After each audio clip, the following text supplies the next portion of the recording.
In our prime time tonight, vendors upset with the government's decision to relocate them to the market square. Here's our lead story. Putting the genie back in the bottle is always harder than letting it out. This is the situation faced by the authorities in St. George's as they try to regularize vending in the city.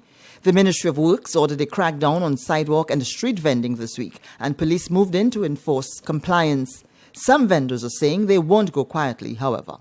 After 20 years, we want no excuse, and we're not moving tomorrow. We want to tell the police and the government of Grenada, we're not moving on this sidewalk here tomorrow. We're not moving. What will you do when they come to move you? What will you do? I will resist arrest. I, Michael Battis, will resist arrest because it's illegal. Vending outside of prescribed zones is prohibited by law, but more and more people have turned to illicit vending in response to scarcity of jobs, while those who traditionally occupy the market square have encroached onto the sidewalks and roadways. The Ministry of Works, which is responsible for markets, is taking steps to provide accommodation within the St. George's Market Square, as the temporary fixed tents are being set up so that the mass of vendors selling clothing, food and other items have some place to go.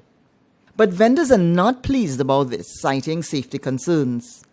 The market is not safe for vendors, neither shoppers. There is a lot of activities that take place in the market, and many times it happens there is no police present around and that kind of stuff. So you running the vendors from the street, that is where they make a safe dollar.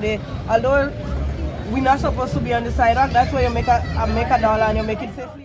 One roast corn vendor says she can't go under a tent in the market because of the nature of her business. I'm a roast corn vendor and you have no place in the market for the roast corn.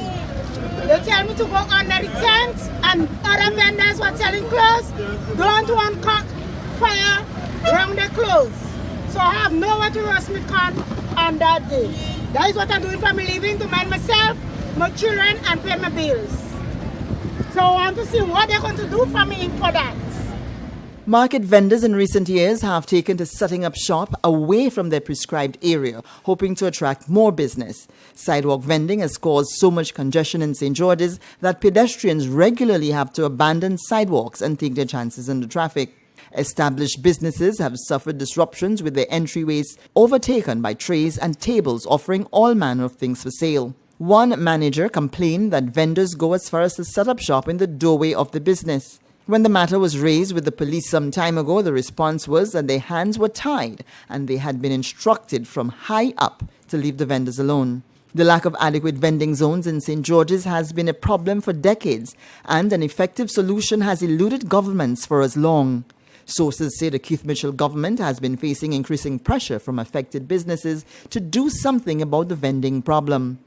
Inspector Trevor Rodney of the RGPF Community Relations Department said the challenge now is to maintain the situation.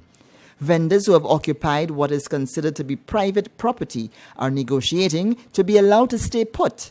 However, Inspector Rodney says there really is no private pavement in law as it relates to sidewalks. Rodney said the police is acting to end an illegal act that has been tolerated for a long time, but which is now out of hand. While the vendors largely agree that the situation needs to be remedied, they blame government for not supporting their efforts to create their own employment by providing proper vending zones within the city. For WPG 10 News, I am Callistra Faria reporting.